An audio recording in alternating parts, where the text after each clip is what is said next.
to pay my last respects to President Mwai Kibaki. I'll be attending the service at Nyayo National Stadium on Friday. Yes. And as it were, I'll be in Othaya on Saturday to make sure that I'm there as old man is ready to rest. Yes. For me, it's a very emotive occasion. I owe my success as a businessman to President Mwai Kibaki. Whatever little I own in this world, I made during the reign of Mwai Kibaki. When Mwai Kibaki took over as president, I had 2 employees in my company. By the time he left in 2013, I had 700 workers. And sadly, by the time Kibaki has died, I'm back to 2 employees. 2 employees? Yes, from 700. So for me, it's a very, very emotive occasion, because he allowed us to do business. He gave an opportunity to the people of Kenya, to any serious entrepreneur. He opened up China, for people to go and buy goods and come and sell here. He created an environment where we could borrow money from Equity and other banks and invest. And all that now is water under the drain. But I would request the funeral committee under Fred Matiang'i, since they are according leaders the opportunity to view Mwai Kibaki and pay their last respects, and not everybody will find their way to Othaya. The people of the Mountain Kenya region, who are greatly indebted to Mwai Kibaki, because he made their lives. And by the time he left, everybody had some little money, and people were vibrant at the bypasses. People are doing business, and everybody has something good to talk about Mwai Kibaki. We are requesting them very humbly not to fly the body of Mwai Kibaki home.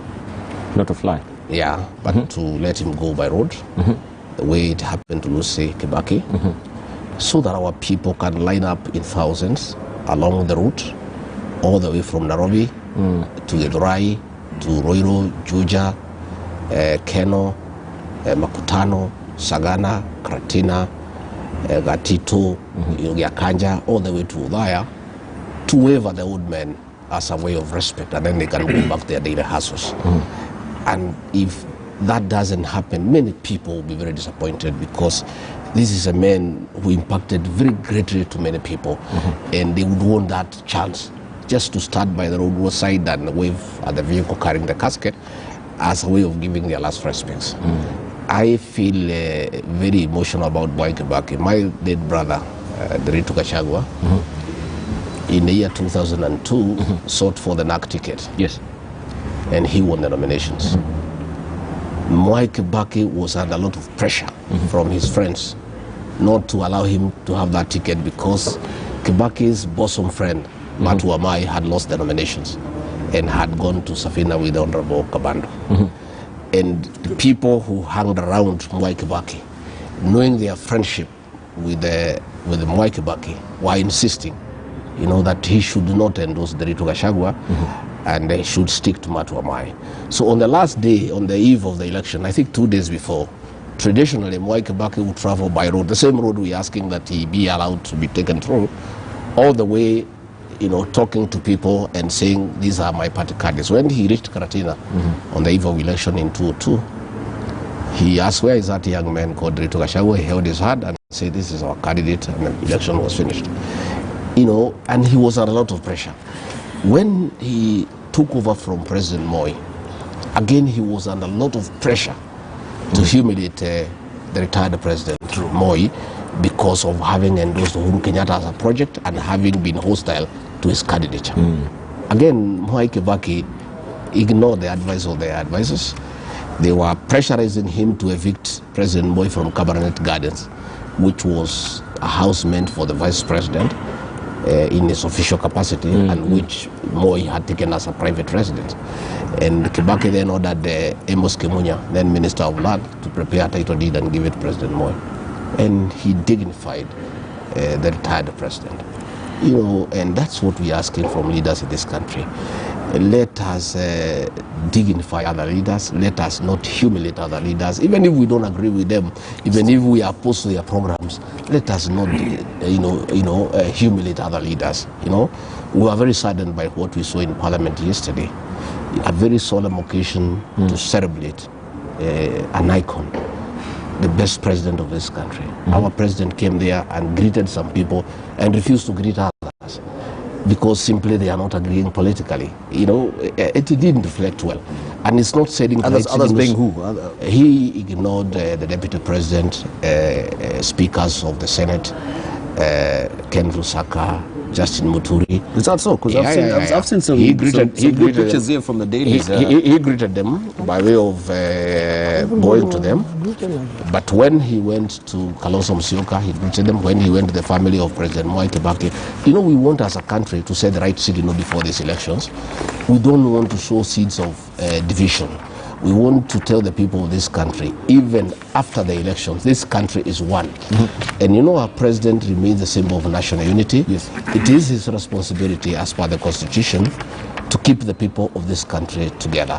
And we need to be very careful about the signals we set to the people of this country in terms of unity, in terms of keeping the country together, despite there being a conflict, despite there being a contest, that this country remains one. And that is what Mwai Kibaki did, and we owe it to him as a statesman for having kept this country together. Coming to the issue of the running mate, the issue looks very emotive. It looks very polarizing in many aspects. But we in Kenya Kwanza, we are saying if the deadline is not extended, there's no big deal. We are ready, in the sense that our presidential candidate is not hostage of other forces. He doesn't need a committee to advise him on who is going to be his running mate. He doesn't need to do a lot of horse trading and a lot of considerations, because we in Kenya Kwanza have given the free hand to pick his running mate, and all of us will go by it. As opposed to the other side, where the intrigues and the intricacies are quite polarizing. My brother here, Dad Manso, is on record saying that if it's not Kalonzo Musyoka, then there is no game. I have seen Mburu Amburi, the Honorable Mburu Amburi, who is a aide to Peter Munya, saying if it's not Peter Munya, there is no Azimio. And I think on the Azimio side, I think they needed the time, to be fair. I think they need a lot of time, because people have taken very hard positions, and everybody is fighting for so and so. You have seen the Munya group saying if there's no Munya, there is no Azimio in Meru. Manzo here, our friend, is saying if there's not Kalonzo, we are not even going to vote for this man. We are not going to vote at all. So I think they need some bit of time, but let's see what happens. But I want to say that we in Kenya Kwanza, we are not very constrained really. I don't think a little bit more time does any harm, but be as it may, if that time is not allowed, there is no problem. Our presidential candidate is ready, because he's not held hostage, he's not held captive by any forces. He has the leeway and the liberty to go ahead and pick his choice without any coercion, without any threats, without any intimidation, without any conditions. And we wait for the outcome of the meeting today. But in my view, my very honest view, I think we need to get over this thing. Absolutely. So that we stop. So that we stop the politics. We stop the politics of deceit and conmanship. When you promise everybody this and that, I think it's better for us to put this thing aside, so that people can be honest with each other, and people can move on knowing exactly what direction they are moving in. This is not the position of Kenya Kwanza. My position as Rigathi Gachagua is that we need to get over this thing, so that everybody is clear as to who is who. If there are those who came to Azimio because they wanted running mate, then they move.